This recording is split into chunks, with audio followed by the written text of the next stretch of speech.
Seigneur, nous voulons te dire merci, nous voulons te rendre grâce pendant que nous avançons dans ce temps de jeûne et de prière. Nous voulons te dire merci pour tes bienfaits au travers de ces moments de prière, ces moments d'exhortation.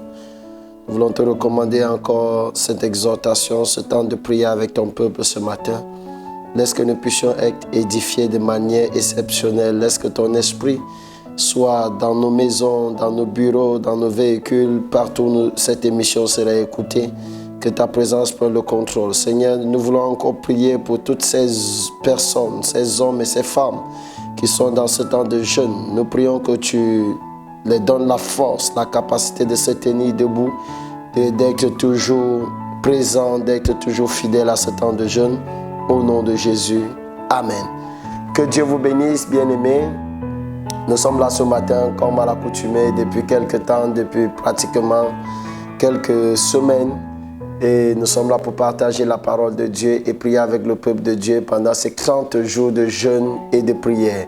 Et ce matin, par la grâce de Dieu, nous aurons encore un thème qui nous permettra de prier, un thème qui nous permettra de chercher la face de Dieu.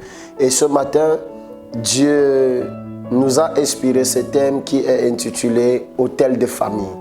Nous allons parler des hôtels de famille ce matin.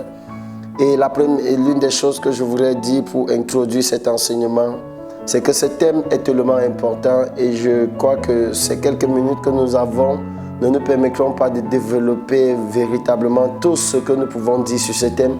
Mais je vous promets de pouvoir vous donner encore plus dans les semaines qui arrivent des révélations et des enseignements sur ce thème, hôtel de famille. Notre objectif par cet enseignement est d'amener le peuple de Dieu à comprendre que détruire les hôtels sataniques ou des hôtels de famille dans la vie est un prérequis.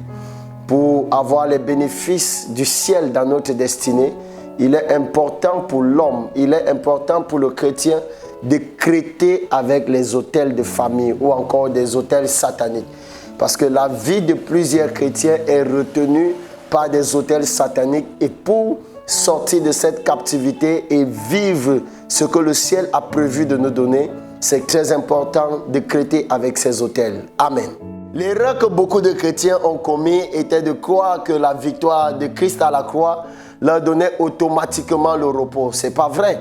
La victoire de Christ à la croix ne nous donne pas automatiquement le repos, mais nous donne de pouvoir avoir l'assurance de la victoire des batailles que nous allons mener pour avoir le repos. Ça veut dire que la victoire de Christ à la croix vient pour nous oindre, pour une réussite certaine, pour un succès certain dans les batailles que nous allons avoir dans notre avenir. Parce que vous devez savoir que tout avenir fera face à des batailles. Tout avenir fera face à des combats. Et l'un de ces combats, c'est le combat des hôtels.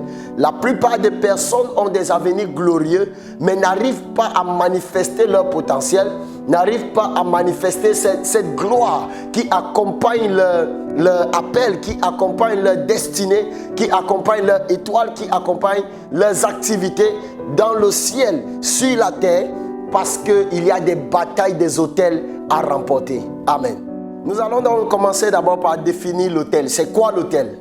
Nous pouvons dire beaucoup de choses de l'hôtel, mais je vais juste apporter 2 ou 3 définitions sur l'hôtel.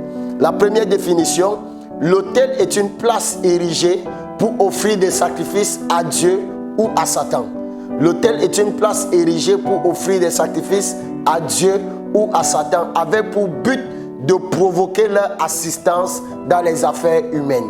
L'hôtel est une place érigée pour offrir des sacrifices à Satan ou à Dieu, avec pour but de provoquer leur assistance dans les affaires humaines. Donc quand un hôtel est bâti, quand un hôtel est établi, cet hôtel a un but, c'est de provoquer l'assistance d'une quelconque divinité. Ça peut être un hôtel bâti pour que Dieu vienne intervenir, et ça peut également être un hôtel bâti pour que Satan vienne intervenir. Parce que vous devez savoir, de la même manière que les enfants de Dieu peuvent bâtir les hôtels, c'est de cette même manière que les satanistes, les sorciers, les rosicruciens, les francs-maçons peuvent bâtir également des hôtels. Amen. Pourquoi les hôtels sont donc bâtis? Les hôtels sont bâtis parce qu'il est illégal pour une divinité ou pour le monde spirituel d'intervenir dans le monde physique sans qu'un autel ne soit établi. Pour qu'une divinité, pour que le monde spirituel vienne intervenir dans le monde physique, il faut que l'autel soit bâti. Pourquoi? Parce que l'autel, c'est le point de contact entre l'humanité et la divinité. L'autel, c'est le point de rencontre entre l'humanité et la divinité. Quand la divinité veut descendre pour intervenir sur la terre, il faut que l'autel soit bâti pour permettre à la divinité d'atterrir. Dans d'autres termes, nous pouvons définir l'autel comme étant un aéroport qui permet aux différentes divinités d'intervenir dans l'humanité. Donc quand l'autel est bâti, l'autel peut permettre à Dieu d'atterrir dans une famille. L'autel peut permettre à Dieu de venir dans une destinée. L'autel peut également permettre à Satan d'intervenir de manière négative, de manière mystique dans une famille. Donc quand nous définissons l'autel, nous parlons de l'autel comme étant le lieu des sacrifices. Parce que vous devez savoir, nous verrons ça un peu plus loin. Vous devez savoir que lorsque l'autel est bâti, le plus important n'est pas d'abord l'autel. L'une des choses qui maintient des vies en captivité, qui maintient des familles en captivité, c'est le type de sacrifices qui sont faits sur l'autel. Nous reviendrons. Le type de sacrifices qui sont faits sur l'autel. Lorsque l'autel est bâti, l'autel déjà commence à influencer. Mais le sacrifice qui est déposé, le sacrifice qui est fait sur l'autel donne une certaine puissance, donne une certaine autorité, donne une certaine capacité à l'autel. Amen. Permettez-moi donc de voyager avec vous dans la parole de Dieu pour voir ce que la parole de Dieu dit en ce qui concerne les autels. Nous allons ouvrir nos Bibles dans le livre de Juges chapitre 6 à partir du verset 25. Juges chapitre 6 à partir du verset 25. Ici, c'est l'histoire d'un homme appelé Gédéon. Et Gédéon qui a eu une expérience exceptionnelle avec le Seigneur. Mais dans cette expérience que Gédéon va avoir avec le Seigneur, Dieu va révéler quelque chose de très capital et fondamental à Gédéon. Lisons la parole de Dieu. Dans la même nuit, l'Éternel dit à Gédéon, prends le jeune taureau de ton père et un second taureau de 7 ans, renverse l'autel de Baal qui est à ton père et abat le pied sacré qui est dessus. Tu bâtiras ensuite et tu disposeras sur le haut lieu de ce rocher un autel à l'Éternel ton Dieu. Tu prendras le second taureau et tu offriras un holocauste avec le bois de l'idole que tu auras abattu. Amen. Voici donc nous venons de lire l'histoire de Gédéon avec Dieu et la révélation fondamentale que Dieu apporte à Gédéon. La Bible, lorsque nous lisons plus tôt, avant le verset 25, nous allons découvrir que Gédéon, à partir du premier verset, est en train de se plaindre. Parce qu'il y a une première rencontre entre Gédéon et Dieu en journée. Ou bien Gédéon et l'ange de Dieu. Où l'ange de Dieu va venir rencontrer Gédéon et va dire, vaillant héros, il va prononcer des paroles pour parler à Gédéon. Et Gédéon va dire non, vous ne pouvez pas m'appeler vaillant héros pendant que tout ce qui arrive à ma famille, tout ce qui arrive à mon village, tout ce qui arrive à ma tribu est en train de nous arriver. Ce n'est pas possible que je sois un vaillant héros pendant que je suis en train d'échouer lamentablement. Ce n'est pas possible que je sois un vaillant héros pendant que rien ne bouge dans ma vie. Et la Bible dit donc que Gédéon va dire à l'ange, attends-moi que je vienne faire mon offrande. Et Gédéon va s'en aller et va ramener l'offrande. Et l'ange va consumer l'offrande par le feu. Et l'ange va partir. Et la Bible déclare que dans la même nuit, l'ange de l'Éternel va revenir. Pourquoi? Parce que l'ange de l'Éternel va constater qu'il a dit des paroles à Gédéon. Et la vie de Gédéon ne ressemble pas aux paroles que Dieu a envoyé l'ange prononcer dans la vie de Gédéon. Vous savez, il arrive des moments dans la vie où on te dit que tu es béni, mais quand tu regardes ta vie, tu constates que ta vie n'a rien à voir avec la bénédiction qu'on prétend dire que tu as, ou bien que tu as dans ta vie. Il arrive des moments où tu regardes ta destinée, et ta destinée n'est pas en accord avec les prophéties qu'on peut te donner lorsque tu es dans la présence de Dieu. Et c'est ce que Gédéon vivait. L'ange vient dire à Gédéon, vaillant héros, va avec la force que j'ai mis en toi et tout le reste. Mais quand Gédéon regarde son quotidien, Gédéon échoue lamentablement. Je suis en train de parler à quelqu'un qui est dans ce genre de situation. Tu regardes ta destinée, tu regardes ta vie quotidienne et tu te rends compte que ce que Dieu dit dans sa parole n'est pas en accord avec ce que toi tu es en train de vivre dans ta vie. Je vais donc t'amener à découvrir quelle est donc l'origine de ce genre de souffrance, quelle est donc l'origine de ce genre de déphasage entre ce que Dieu dit et ce que ta vie est en train d'expérimenter. Amen. Donc dans la même nuit, l'Éternel va apparaître à Gédéon et va révéler à Gédéon quel est le problème. Et ce qui m'intéresse ici, c'est que dans la révélation de Dieu, en ce qui concerne ce que vivait Gédéon, Dieu va révéler à Gédéon que c'était l'autel de Baal qu'il y avait dans la maison de son père. Ça veut dire que l'autel a la capacité de neutraliser des destinées. L'autel a la capacité d'hypothéquer des destinées. La destinée de Gédéon dans la présence de Dieu était glorieuse, mais sur la terre, l'autel de la maison dans laquelle il était né avait la capacité de neutraliser, d'hypothéquer et de détruire la destinée d'un homme qui était préparé pour de grandes choses. Donc la présence de l'autel de Baal dans la maison familiale de Gédéon était justifiée par trois choses. La première, la pauvreté. La deuxième, la lâcheté. La troisième, son échec. À cause de l'autel de Baal, la pauvreté et la famine frappaient la famille. À cause de l'autel de Baal, Gédéon était lâche pendant qu'il, selon Dieu, il était un vaillant.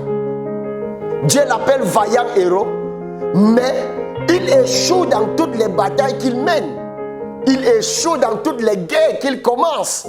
Donc il est obligé d'être lâche. Comment on peut justifier la lâcheté de Gédéon?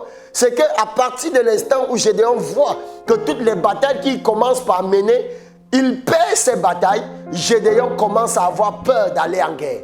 Gédéon commence à avoir peur d'attaquer l'ennemi. Parce que la Bible déclare que Madian avait assujetti Israël. Madian avait assujetti le peuple. Quand Israël s'aimait, Madian montait et ravageait le pays. Parce qu'il n'y avait personne qui pouvait s'opposer à lui.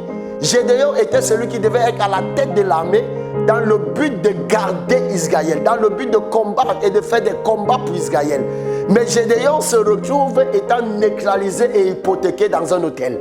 Donc c'est normal que parfois dans les familles, des gens qui doivent être à la tête, des gens qui doivent sortir la famille de la souffrance, des gens qui doivent sortir la famille des problèmes, se retrouvent étant les derniers de la famille. Et généralement, c'est récurrent. C'est récurrent, nous avons l'habitude de voir ce genre de choses. Parfois, tu regardes une femme, tu constates qu'elle a la beauté, on dirait la petite sœur de l'ange Gabriel. Mais quand tu regardes sa vie, quand tu regardes sa vie sentimentale, c'est le chaos total. Comment on peut expliquer que quelqu'un qui a tout pour se marier n'arrive pas à se marier? Comment on peut expliquer que quelqu'un qui a tout pour travailler, qui est allé à l'école, qui a des diplômes, mais qui n'arrive pas à trouver un emploi, qui n'arrive pas à prendre soin de sa destinée, qui n'arrive pas à prendre soin de lui-même ou de sa famille? Pourtant, il y a eu un investissement familial. Il y a eu de l'argent qui a été investi dans la destinée de cet homme. Mais il y a un problème. C'est que tant qu'il y a un autel de Baal dans la maison familiale, l'autel a la capacité de rendre tes efforts à néant. Donc vous voyez donc à cause de l'autel de Baal qu'il y avait dans la maison familiale de Gédéon, Gédéon a une mauvaise image de sa propre personne. Gédéon se voit comme un lâche. Gédéon se voit comme quelqu'un qui ne peut pas parler là où les autres parlent. Gédéon se voit comme quelqu'un qui ne peut pas réussir. Il arrive parfois, tu rencontres une femme, elle te dit « Ah, mon célibat là ». Elle parle du célibat en s'identifiant au célibat. Ou bien ma maladie là. Elle parle de la maladie en s'identifiant à la maladie. Parce qu'elle a tout fait. Elle a tout essayé. Elle s'est battue comme elle pouvait. Mais elle n'a pas réussi à se débarrasser de ce que l'autel produisait dans sa destinée comme échec, comme maladie, comme célibat et comme souffrance. Amen.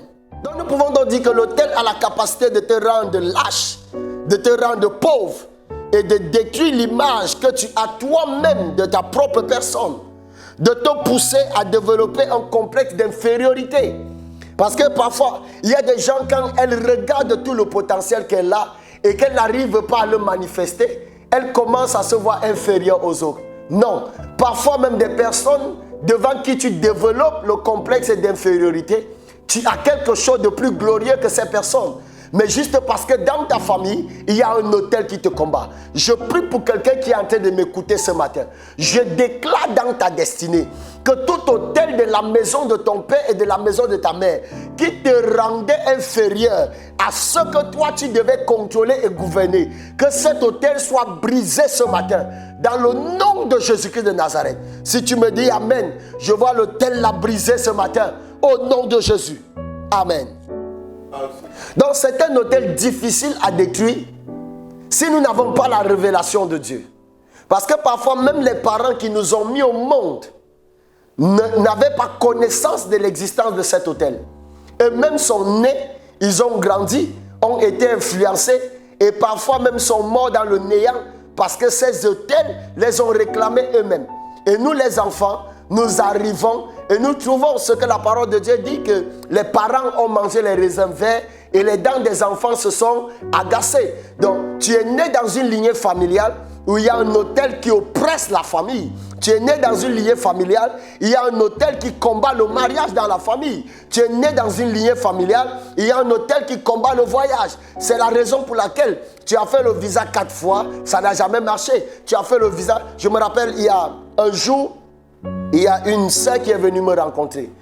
Et je pense qu'elle nous écoute même en ce moment. Elle a fait le visa de la France depuis 2016 jusqu'en 2020. Chaque année, elle faisait le visa. Et comme on dit en Côte d'Ivoire, elle tapait poteau. Chaque année, elle tapait poteau. Chaque année, elle tapait poteau. Pendant qu'elle avait tout ce qu'il fallait, son père était résident. Son père avait tout ce qu'il fallait comme document pour qu'elle voyage facilement. Mais elle n'arrivait pas à voyager. Pourquoi? Parce que dans la famille, il y avait un autel qui parlait contre ce domaine. Il y avait un autel dans la famille de sa mère qui combattait ce domaine-là. Et quand elle est venue me rencontrer, et nous avons commencé à prier. Et l'année qui suivait, c'était en période de coronavirus. Je lui ai dit, ma fille, dépose tes papiers, tu auras le visa. Et quand elle allait déposer, on lui a donné un visa d'un an. Ce qu'elle n'avait jamais eu. Et à cause d'elle, sa mère également, qui avait cherché le visa depuis près de 10 ans, a eu le visa. Donc il y a des choses comme ça qui nous arrivent, qu'on n'arrive pas à expliquer de manière charnelle, qu'on n'arrive pas à expliquer de manière naturelle, parce qu'elles ne viennent pas de l'ordre naturel, elles viennent de l'ordre extraordinaire ou surnaturel. Et dans le surnaturel, il y a également des esprits qui peuvent agir dans le but de bloquer par des autels, dans le but de renverser des destinées par des autels. Amen.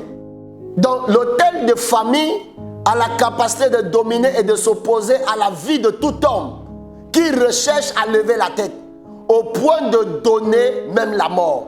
L'autel de famille a la capacité de se lever contre tout homme. C'est pourquoi vous constatez dans certaines familles, tous ceux qui cherchent à se lever dans la vie, tous ceux qui cherchent à réussir dans la vie, soit leurs activités retournent toujours au point de départ. Ça veut dire qu'ils commencent bien, ils commencent à monter, on commence à compter sur lui. Et un jour, un événement arrive et il se retrouve en train de tout perdre et redevenir pauvre, n'ayant même plus la capacité d'aider quelqu'un dans la famille. Ou encore, la majorité des personnes et des familles qui sont contrôlées par des hôtels sataniques de famille, lorsque tu commences à aller à un certain niveau, la première chose qui arrive, c'est la mort. C'est pourquoi on voit parfois dans certaines familles, c'est quand celui-là il réussit au concours de la fonction publique, que la mort arrive. C'est quand celui-là, il a eu son visa pour aller en Europe, que la mort arrive. Parfois, d'autres font des accidents mortels.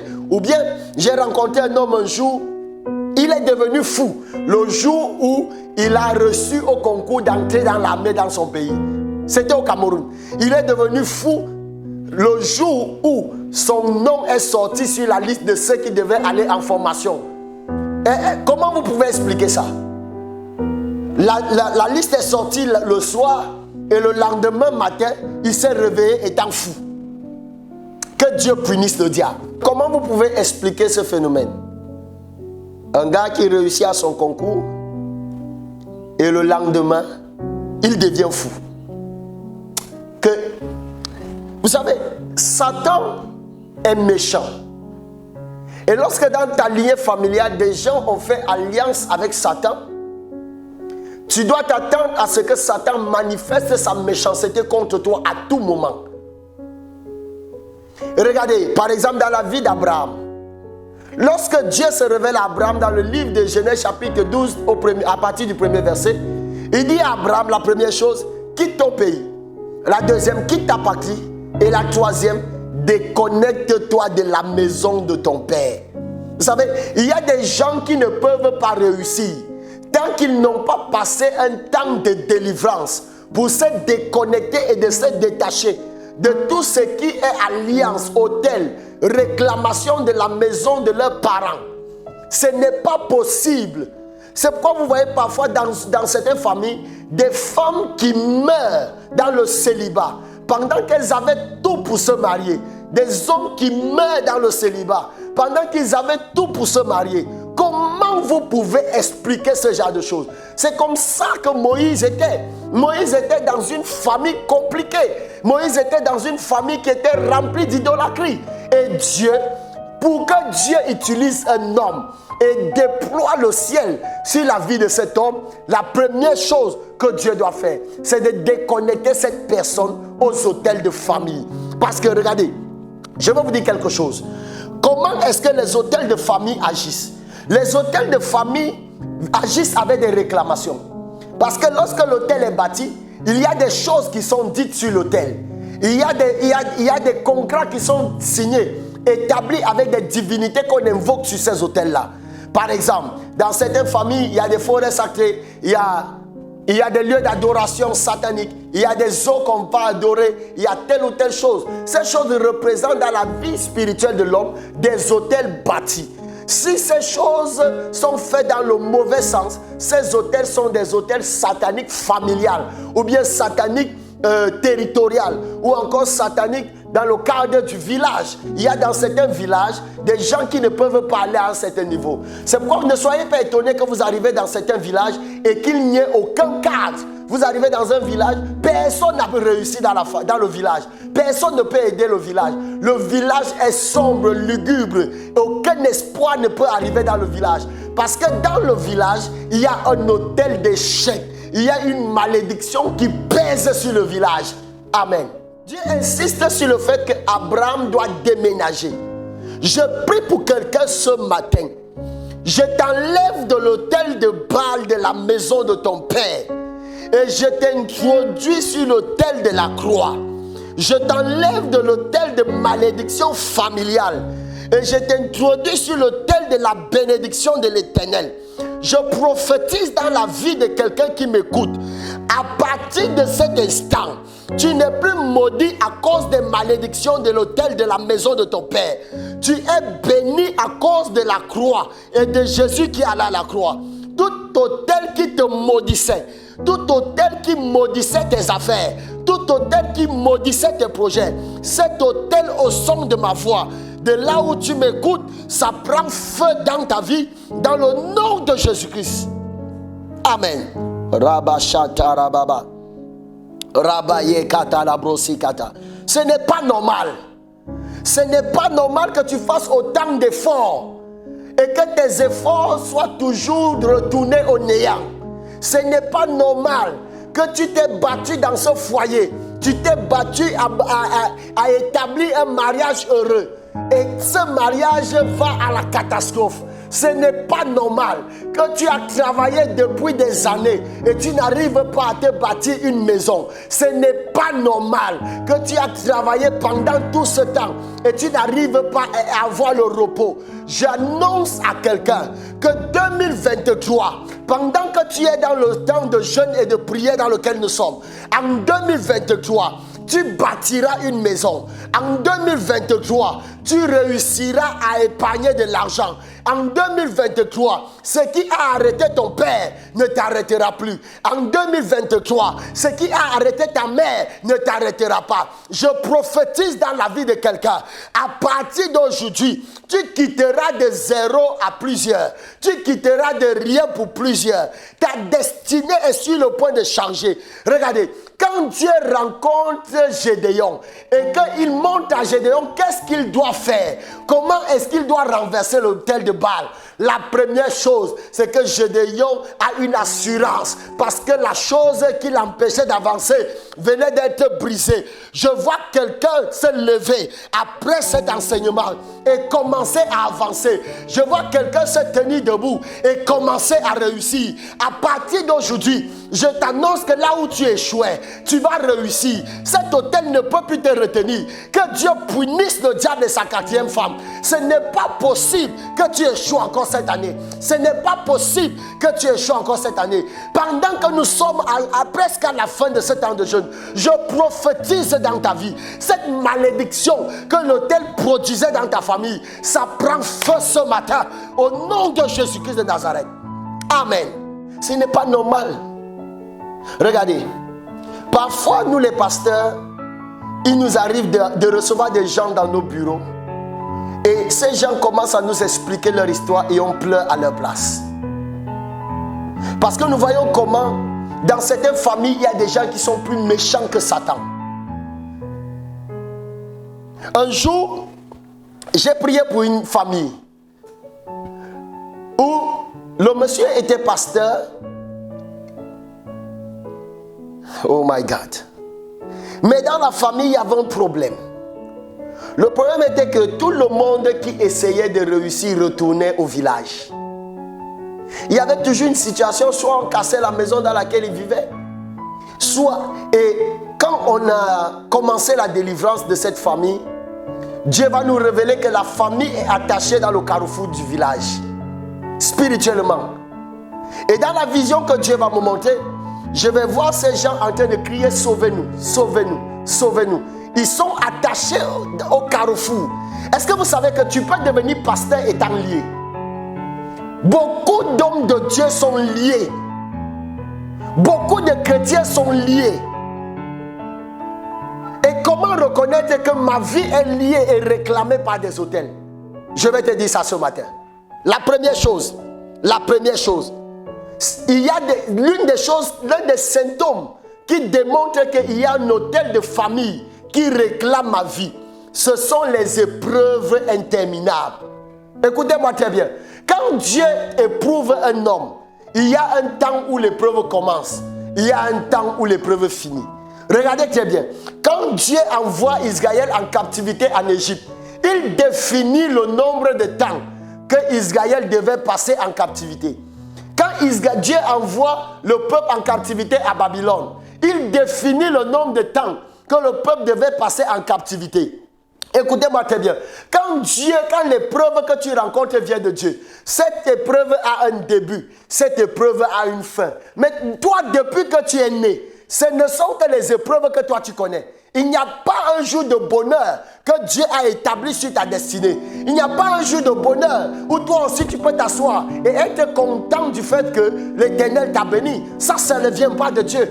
Toute épreuve qui devient kilométrique ne vient pas de Dieu. Toute épreuve qui se tire et ne s'arrête jamais dans ta vie, ça ne vient pas de Dieu. Donc la première manière, ce sont les épreuves interminables. La deuxième chose qui nous amène à reconnaître des maladies défiant tout pronostic ou bien défiant l'hôpital, défiant la prière. Il y a dans certaines familles, tout le monde a la même maladie. Ça, c'est pas normal. On peut également voir la croissance spirituelle retardée ou bien rétrograde. Il y a des gens qui ne peuvent pas s'engager avec Dieu. Parce que dans la famille, on n'adore pas le véritable Dieu. On adore des fétiches. On veut faire des adorations bizarres près des cours d'eau et des choses bizarres. Et ce genre de personnes, c'est difficile pour eux de servir Dieu. Ce n'est pas possible. Ce n'est pas possible qu'ils trouvent la paix de manière normale. Il faut toujours qu'ils se battent pour arriver à un certain succès. Il faut toujours qu'ils se battent pour arriver à une certaine réussite. Ce que les autres ont facilement, toi tu as besoin de lutter. Toi tu as besoin de courir. Toi tu as besoin de combattre. Ta vie est parsemée de combats et de batailles. Ceci ne vient pas de Dieu. C'est pourquoi je prie pour toi. Toute épreuve dans ta vie que tu avais essayé de vaincre et tu n'arrivais pas, à partir d'aujourd'hui, tu reçois la domination sur cette épreuve dans le nom de Jésus-Christ de Nazareth. Amen. La troisième ou la quatrième chose, des phénomènes étranges. Il y a dans certaines familles des phénomènes étranges arrivent, des choses comme la mort précoce, des accidents. Tout le monde meurt par écoulement de sang. Il faut se poser des questions quand dans ma famille il y a ce genre de choses.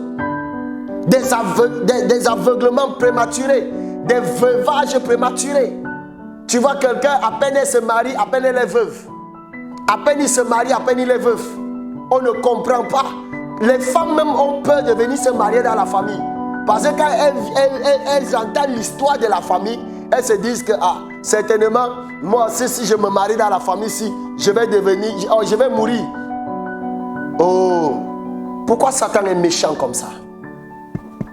C'est pourquoi quand on dit aux gens, engagez-vous avec le Seigneur et qu'ils s'amusent, ils ne comprennent pas que certains problèmes qu'ils vivent ne sont pas du ressort naturel. Ça vient d'un autre monde. Ça vient d'une autre sphère. Amen. Donc je vais donc donner, comme nous sommes pris par le temps, je vais juste te donner quelques points qui peuvent nous permettre d'entamer l'offensive contre les autels de famille. Et je reviendrai, par la grâce de Dieu, je reviendrai sur cet enseignement. Cet enseignement est très important. Comment détruire les autels de famille? La première chose, c'est que nous devons quitter le contrôle, ou bien nous devons quitter sous le contrôle des forces sataniques en acceptant Jésus. Parce que les autels sont contrôlés par des démons. Les autels sont contrôlés par des mauvais esprits. Et tous ceux qui sont en captivité sur ces autels sont influencés par des démons qui contrôlent l'autel. Et ces démons apportent donc une influence négative dans la vie de celui qui est contrôlé par eux. Maintenant, Jésus est l'autorité suprême qui existe.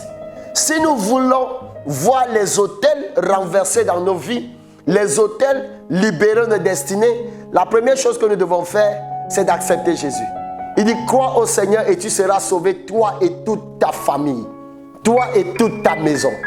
C'est possible, c'est la raison pour laquelle la famille d'Abraham, Isaac, Jacob ont été sauvés. Ésaü, ils ont été sauvés. Ils ont connu ce que la famille ne connaissait pas. Parce que je vais vous rappeler une chose. Pendant qu'Abraham était dans la maison de son père, Abraham n'était que stérile. Et pendant 25 ans, Abraham a lutté avec la stérilité. Et son fils Isaac vient, sa femme est stérile. C'est quoi ce genre de phénomène répétitif? C'est pourquoi j'ai dit tout à l'heure que donner sa vie à Christ n'épargne pas les batailles. Au contraire, donner sa vie à Christ nous donne accès aux batailles que nous pouvons remporter. Amen. Donc tu dois accepter Jésus. Tu dois accepter Jésus comme ton Seigneur et ton Sauveur personnel. 2023, tu dois commencer 2023 avec Jésus dans ta vie. Et la deuxième chose, tu dois t'engager à une guerre spirituelle dans la prière contre cet autel. Une guerre spirituelle. Tu dois prier, demander à Dieu de te révéler quel est l'autel qui agit dans ma famille. Et la troisième chose, tu dois bâtir des autels à Dieu. Tu dois bâtir des autels à Dieu. Que Dieu vous bénisse.